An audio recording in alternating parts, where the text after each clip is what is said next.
Alright, hey friends, welcome to another video.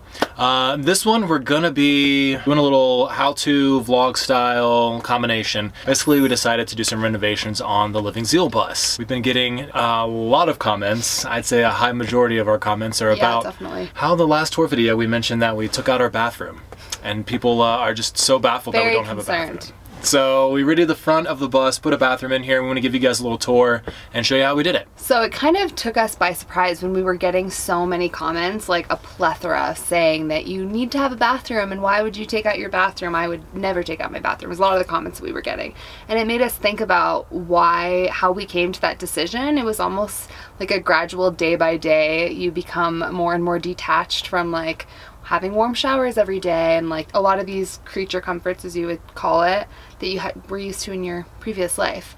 So I think that we just started thinking about what we needed. Like this lifestyle really lends you to think about necessities, and that's kind of what everything hinges off of. So like everything that we have on the bus, everything that we use on a day-to-day basis is like a necessary part to enhance our days. Going into this lifestyle, both conversions I did, we were prepared to have a full bathroom and a shower. Yeah. In both. And then sort of as you go along, you kind of figure out the pieces, just everything it takes to make that happen is really just crazy. We were looking at the Nature's Head composting toilet and we would probably have gotten that one and kept it the whole time, but it was $1,000. So we haven't gotten that one still because we haven't had $1,000 to spend on the toilet. But it got us thinking about like the mechanisms behind the Nature's Head toilet and how we could recreate a little makeshift toilet here on the bus. So the Nature's Head composting toilet has a whole reservoir that holds, you know, all your feces and then you put some peat moss and some ash or charcoal or something down there, and it works to start to biodegrade everything and turns it into compost. So what we did is made a $10 Nature's Head composting toilet out of a 5-gallon jug from Home Depot. A bucket, yeah, that we got for free there. Bucket, I mean, yeah, actually got for free. And this lid for $10 from Walmart. And then we just use a bag and some sawdust and whatever kind of composting materials we have that we could put in there and throw it in there, and that's that.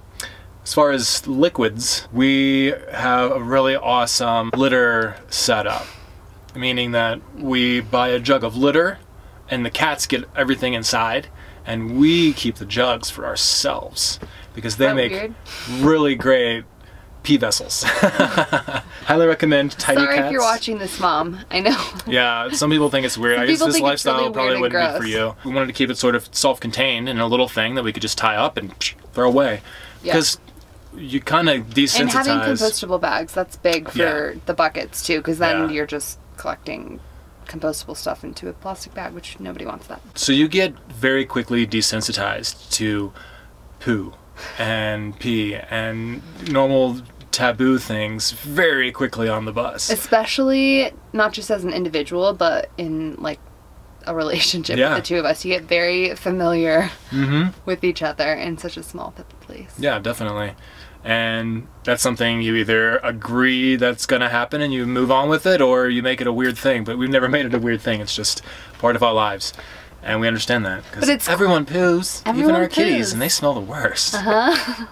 So that's what we do. A lot of people were wondering. And then we also, you know, use the bathroom when we can, which is a treat when we're at other places. But yeah, when we're parked at Walmart, we'll usually just walk in there, and that's when I get to like use my cell phone and have those real cozy poos. Yeah. Cozy poos. Cozy poos. Yeah. Hashtag cozy poo. We're going to put that across the screen.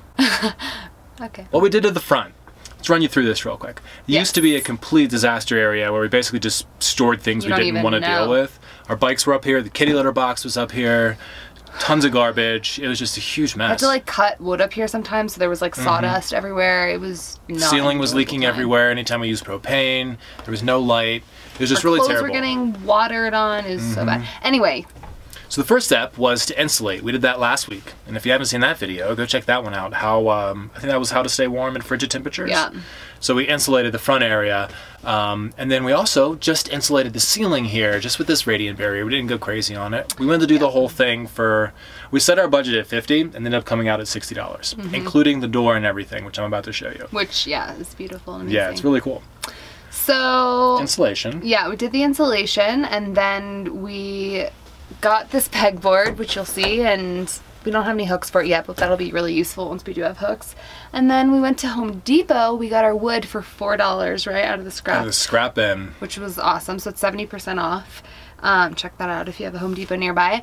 And I didn't really do anything that day. You built this like whole thing behind us. Yeah, I wanted to make the top shelf for Tavi, so that Tavi has a place to chill because she's the cats are clearly the queen. Yeah, but she actually owns this. And the bottom shelf is going to be for storage. It holds our gloves and paper towels. And right now it has a speaker because if you notice, I hooked the stereo back up. That was in my step van conversion.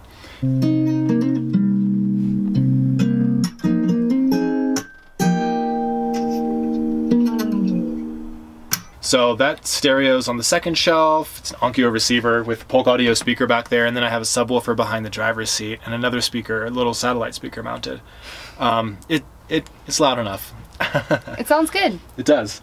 And then underneath that, I made a shelf for the shoes, and this is kind of the mud room. This whole room. Well, let me get down to the bottom. The very bottom is where you kick off your boots. That's the down and dirty area, and then just to the left of that is where we keep our bucket toilet, and then the pee jugs all the way over by the seat next to my dresser. Never thought I'd say that before. That's a sentence I never thought was going to come out of my mouth. The pee jug's next to the driver's seat, right by my dresser. That is really funny. That's some of the interior renovations, and we wanted to make it a mudroom / bathroom / walk-in closet / storage area / sunroom to chill in the morning and drink our coffee, which is what we've been doing. It's been nice. The most exciting thing, I think, is the door. Someone removed the mechanism to open the doors in here. You know, the fun, like, come on in, like, you know, or you open at the railroad tracks and everyone has to shut up on the bus. They removed that thing. So the doors were just like all floppy underneath the door. Yeah, there was a huge gap that even like the cats could kind of fit through. Yeah, we've come home and Akina was not in the bus a couple times. Yeah, because she slipped through this tiny cracks. And you saw, I think you saw on Instagram or something that people just completely removed those doors and put like an actual home door. I did. I saw it on Instagram like 2 days ago and was like, we're doing that. You're so smart, yeah, and wonderful. You can do anything. We went to Habitat for Humanity and bought the door for $18. And we went to Home Depot right after, and we saw ones really similar that were like $170. Yeah. So of course ours is a little scuffed up and whatever, but it serves the purpose. Yep. And I was able to mount it to the original hinges from the sliding door, which is pretty cool. I just built the frame on the other side, and it locks up really nicely. We have a house key now. It's really exciting, and it looks really cute. Yeah, it's adorable. It's so cute, and it just makes this whole room feel like a room. I don't know. It does. It's clean in here. It feels like a place to chill. The cats like are more and more hanging out in here, and it really does feel like a room. It changes even when you're in the back, knowing that this is not a mess up here and that it's an actual place. It makes it feel like it's bigger. Stick around because the next video we're going to do a really in-depth full tour, the grand tour of the Livingsdale bus. It's completed. Yeah, now that we've painted it, we've got other walls up, we've got the whole front done. We're going to do a big tour, so stick around. We'll go a little more in depth over everything then. Yeah. And that'll be next. But that'll be like a 6-month review too of living in the bus. Exactly. So thanks for watching, guys. Thank you so don't much. forget to like, share, subscribe, comment below. We love all the comments. We're really developing an awesome family, and we love every one of you. And we'll see you next time. Thanks, guys. Have a good one.